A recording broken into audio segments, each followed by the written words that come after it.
जय हिंद। मैं सहायक आचार्य सहदेव सिंह, राजनीति विज्ञान राजकीय महाविद्यालय इटावा। आप सबका राजकीय महाविद्यालय इटावा की ऑनलाइन क्लासों में स्वागत है। आज हम अध्ययन करेंगे प्रतिनिधित्व कि प्रतिनिधित्व क्या है और अल्पसंख्यकों को प्रतिनिधित्व देने वाली कौन कौन सी पद्धतियाँ हैं। हमारा फोकस आनुपातिक प्रतिनिधित्व की दो पद्धतियाँ जो सर्वाधिक प्रचलित हैं, एकल संक्रमणीय मत पद्धति और सूची प्रणाली पर रहेगा। तो आइए देखते हैं कि प्रतिनिधित्व क्या है।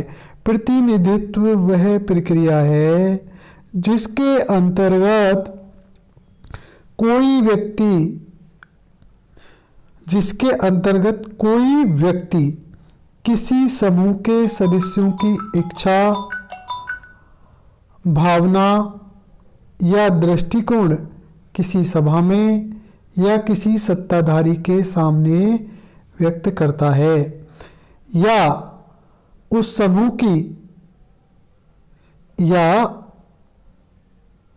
की ओर से स्वयं सत्ता का प्रयोग करता है, क्योंकि उस समूह के सदस्य उसे इस तरह का अधिकार देकर भेजते हैं।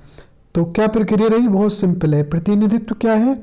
वह प्रक्रिया है जिसके अंतर्गत कोई व्यक्ति किसी समूह के सदस्यों की इच्छा का, भावना का, दृष्टिकोण का, जैसे हम चुनकर भेजते हैं विधायक और सांसद, एमपी, एमएलए, तो ये क्या करते हैं? हमारी इच्छा का, हमारी भावना का प्रतिनिधित्व करते हैं। कहाँ करते हैं?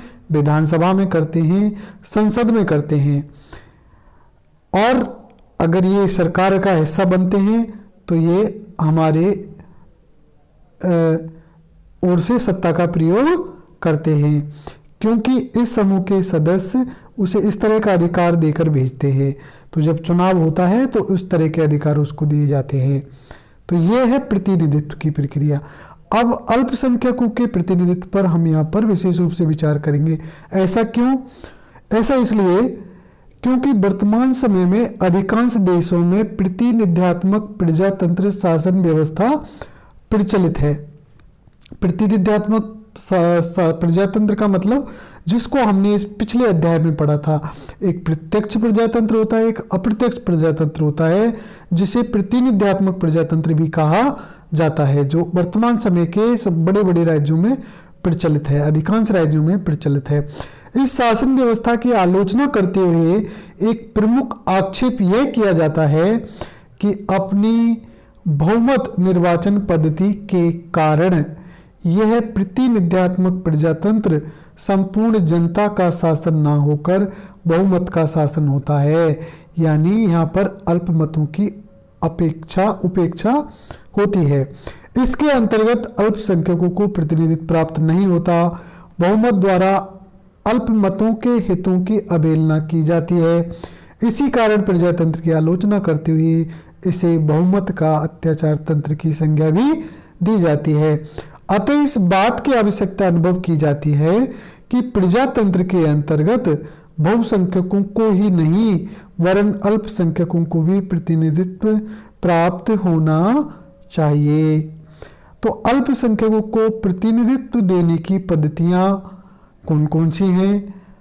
अल्पसंख्यकों को प्रतिनिधित्व देने की पद्धतियाँ, तो अल्पसंख्यकों को जो प्रतिनिधित्व देने की पद्धतियाँ हैं, अल्पसंख्यकों को प्रतिनिधित्व प्रदान करने के लिए समय समय पर अनेक पद्धतियों का प्रतिपादन किया गया है, जिनमें आनुपातिक प्रतिनिधित्व की पद्धति सबसे प्रमुख है।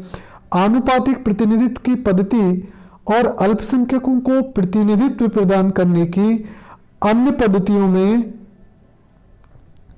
जो मुख्य अंतर है वो यह है कि आनुपातिक प्रतिनिधित्व की पद्धति के अंतर्गत सभी वर्गों को उनकी मतदान शक्ति के अनुपात में, देखिए, सभी वर्गों को उनकी मतदान शक्ति के अनुपात में प्रतिनिधित्व दिया जाता है, जबकि अल्पसंख्यकों को प्रतिनिधित्व प्रदान करने की अन्य पद्धतियों के अंतर्गत अल्पसंख्यकों के लिए कुछ प्रतिनिधित्व का प्रबंध किया जाता है, यानी कुछ प्रतिनिधित्व का प्रबंध किया जाता है, लेकिन यह आवश्यक नहीं होता कि यह प्रतिनिधित्व उनकी मतदान शक्ति के अनुपात में हो। आनुपातिक प्रतिनिधित्व इस पद्धति का प्रतिपादन सर्वप्रथम 18वीं सदी में एक अंग्रेज विचारक थॉमस हेयर ने अपनी पुस्तक प्रतिनिधि का चुनाव में किया। कहाँ किया? प्रतिनिधि का चुनाव में किया। किसकी पुस्तक थी ये? थॉमस हेयर की।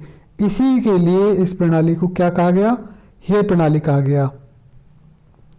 अब देखते हैं इसमें क्या है। संक्षेप में उनकी योजना के अंतर्गत इस पद्धति को अपनाने के लिए बहुसदस्यीय निर्वाचन क्षेत्र होने चाहिए और ऐसे निर्वाचन क्षेत्र में प्रत्येक मतदाता को उम्मीदवारों की संख्या के बराबर मत देने का अधिकार होना चाहिए। इस प्रकार के चुनाव के अंतर्गत उम्मीदवारों को विजयी समझा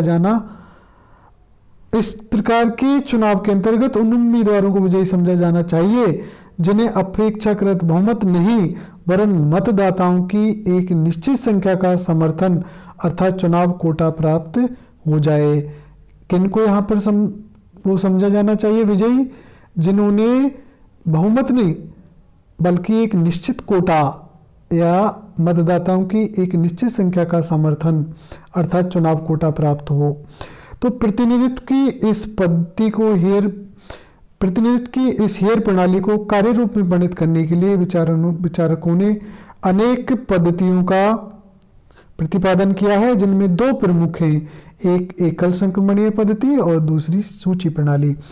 तो आनुपातिक प्रतिनिधित्व की प्रणाली की दो प्रमुख उप प्रणालियां कौन कौन सी हुई? एकल संक्रमणीय मत प्रणाली और सूची प्रणाली। अब यहाँ पर आज हम एकल संक्रमणीय मत प्रणाली के बारे में पढ़ेंगे। एकल संक्रमणीय मत प्रणाली या वैकल्पिक मत प्रणाली भी इसको कहा जाता है। इस प्रणाली के लिए बहुसदस्यीय निर्वाचन क्षेत्र होना आवश्यक है। तो पहली शर्त क्या है कि बहुसदस्यीय निर्वाचन क्षेत्र होना चाहिए। बहुसदस्यीय निर्वाचन क्षेत्र होना जरूरी है और एक निर्वाचन क्षेत्र से चुने जाने वाले सदस्यों की संख्या चाहे कितनी ही हो, प्रत्येक मतदाता को केवल एक ही मत देने का अधिकार प्राप्त होता है। तो ध्यान रखना है, एकल संक्रमणीय मत पद्धति में क्या होगा? पहली शर्त क्या है? बहुसदस्यीय निर्वाचन क्षेत्र होना है और उसके बाद प्रत्येक मतदाता को केवल एक मत देने का अधिकार यहां पर होगा। मत देने की पद्धति यह होती है, ये ध्यान से देखने की बात है कि मत देने की पद्धति यह होती है कि मतपत्र पर निर्वाचन क्षेत्र के सभी उम्मीदवारों के नाम लिखे हुए होते हैं।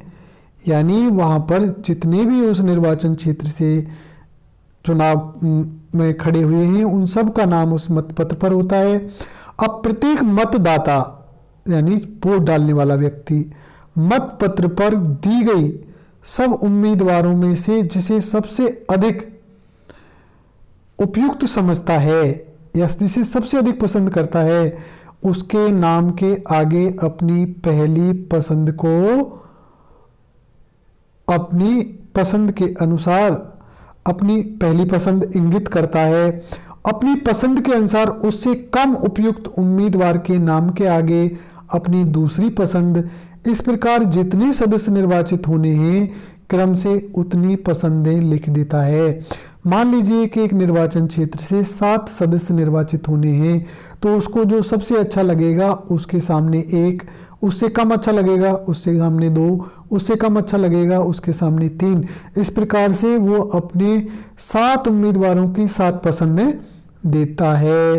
तो पसंदगियों के उल्लेख की व्यवस्था प्रत्येक मतपत्र का उचित उपयोग करने के लिए की जाती है। जब एक उम्मीदवार अपनी लोकप्रियता के कारण निश्चित संख्या से अधिक मत प्राप्त कर लेता है तो इन अतिरिक्त मतों को मतदाताओं की दूसरी पसंद के उम्मीदवारों को हस्तांतरित कर दिया जाता है। इसी प्रकार यदि किसी उम्मीदवार को इतने कम मत प्राप्त हो कि उसे निर्वाचित होने की संभावना ना हो तो मतदाताओं की पसंद के अनुसार इन मतों को दूसरे उम्मीदवारों को हस्तांतरित कर दिया जाता है। तो दोनों परिस्थितियों में मतों को हस्तांतरित किया जाता है। यदि किसी व्यक्ति को निश्चित संख्या से ज़्यादा मत प्राप्त किए गए हों तो उसके अतिरिक्त मतों को दूसरे उम्मीदवारों के लिए हस्तांतरित कर दिया जाता है। और यदि किसी उम्मीदवार को इतने कम मत प्राप्त हुए हों कि उसके जीतने की संभावना ना के बराबर हो, तो उसके भी मतों को अन्य उम्मीदवारों को पसंदों के हिसाब से हस्तांतरित कर दिया जाता है। और मतों के हस्तांतरण की इसी व्यवस्था के कारण इस व्यवस्था को एकल संक्रमणीय मत प्रणाली भी कहा जाता है। संक्रमणीय यानी हस्तांतरण। संक्रमण। निश्चित मत संख्या क्या है ये जान लेते हैं। तो निश्चित मत संख्या हमें आनुपातिक प्रणाली के अंतर्गत निश्चित मत संख्या निकालनी पड़ती है। निश्चित मत संख्या, तो आनुपातिक प्रणाली के प्रतिपादक हेयर के अनुसार निश्चित मत संख्या निकालने के लिए प्रयुक्त किए गए मतों की संख्या को निर्वाचित होने वाले सदस्यों की संख्या से विभाजित किया जाना चाहिए। तो हेयर साहब ने क्या बताया था कि जितने मत डाले गए कुल वैध मत, और कुल वैध मतों में निर्वाचित होने वाले यानी कितने लोग चुने जाएंगे। अगर वैकेंसी 7 है, 7 लोग चुने जाने किसी निर्वाचन क्षेत्र से, तो कुल डाले गए मतों में 7 का भाग दे दिया जाएगा। तो वो होगा 7 का भाग दे दिया जाएगा, तो आएगा जो भागफल आएगा वो क्या होगी, निश्चित मत संख्या होगी। तो निर्वाचित किया जाना चाहिए। अर्थात जैसे उदाहरण के लिए देखिए, 7 सदस्यों के निर्वाचन क्षेत्र में यदि 7000 मत डाले गए हों तो निश्चित मत संख्या क्या होगी। तो क्या निश्चित मत संख्या क्या होगी, कुल डाले गए मतों में कुल चुने जाने वाले उम्मीदवारों का भाग दे दिया जाएगा, यानी 7000 में 7 का भाग दे दिया जाएगा, तो भागफल 1000 होगा। तो निश्चित मत संख्या क्या होगी, 1000। किंतु क्या हो रहा है कि अनेक बार जब प्रैक्टिकल किया गया तो अनेक बार इस पद्धति के द्वारा निर्वाचन परिणाम सही नहीं निकले। इसलिए वर्तमान समय में इस पद्धति को त्याग कर डूप पद्धति के द्वारा, डूप द्वारा प्रतिपादित, किसके द्वारा, डूप द्वारा, अभी हेयर पद्धति में कुछ सुधार कर दिया गया है और डूप द्वारा पद्धति, दूसरी पद्धति को अपनाया गया है, तो इसे डूप पद्धति कहते हैं।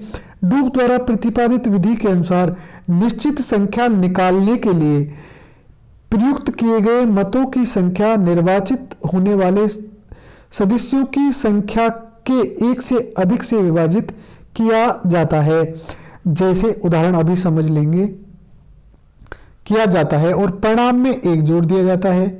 यहां पर जो भाजक है या निर्वाचित होने वाले प्रतिनिधियों की संख्या में 1 जोड़ा जाता है और बराबर जो परिणाम आता है उसमें भी 1 जोड़ दिया जाता है।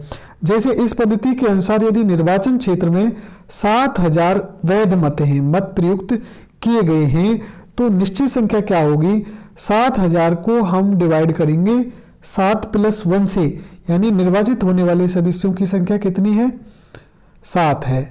तो हम इसमें 1 और जोड़ देंगे, तब क्या हो गया, 7 + 1, 7 + 1, तो इक्वल टू आएगा 875। 875 में 1 जोड़ देंगे तो ये 876 हो जाएगा, यानी निश्चित कोटा इस पद्धति से क्या निकला, 876। इस प्रकार वे उम्मीदवार जो पहली पसंद के अथवा मतों के पहली पसंद के अथवा मतों के स्थानांतरण का लाभ उठाकर उक्त मत संख्या 876 प्राप्त कर लेते हैं, तो एकल संक्रमणीय प्रणाली के अनुसार निर्वाचित समझे जाएंगे। तो और मतगणना कैसे होगी, अब मतगणना चुनाव कोटा निकाल लेने के बाद सब मतपत्र अपनी पहली पसंद के अनुसार छांट लिए जाते हैं और जिन उम्मीदवारों को निश्चित संख्या के बराबर या उससे अधिक पहली पसंद के मत प्राप्त होते हैं वे निर्वाचित घोषित कर दिए जाते हैं। परंतु यदि इस प्रकार सभी स्थानों की पूर्ति नहीं होती है तो सफल उम्मीदवारों के अतिरिक्त मत अन्य उम्मीदवारों को हस्तांतरित करके उन पर अंकित दूसरी पसंद के अनुसार बांट दिए जाते हैं। यदि इस पर भी सभी स्थानों की पूर्ति नहीं हो पाती है तो सफल उम्मीदवारों की तीसरी, चौथी और 5वीं पसंद भी इस प्रकार हस्तांतरित की जाती है। और यदि इसके बाद भी कुछ स्थान रह जाते हैं तो जिन उम्मीदवारों को सबसे कम मत प्राप्त हुए हैं वे क्रम से पराजित घोषित कर दिए जाते हैं और इनके मतपत्र दूसरी, तीसरी, चौथी आदि पसंदों के अनुसार हस्तांतरित कर दिए जाते हैं। ये प्रक्रिया उस समय तक दोहराई जाती है जब तक सभी स्थानों की पूर्ति नहीं हो जाती और इस प्रणाली का स्पष्ट उद्देश्य यही है कि एक भी मत व्यर्थ नहीं जाना चाहिए। तो हम बात कर रहे हैं आनुपातिक प्रतिनिधित्व की पद्धतियों पर। आनुपातिक प्रतिनिधित्व की पद्धति इसलिए प्रयोग में लाई जाती है कि अल्पसंख्यकों को भी पर्याप्त मात्रा में प्रतिनिधित्व मिल जाए। और हम आनुपातिक प्रतिनिधित्व की विशेषकर दो पद्धतियों की चर्चा करेंगे। वो कौन कौन सी हैं? एकल संक्रमणीय और सूची प्रणाली। हम एकल संक्रमणीय पढ़ चुके हैं, अगले लेक्चर में हम सूची प्रणाली पढ़ेंगे।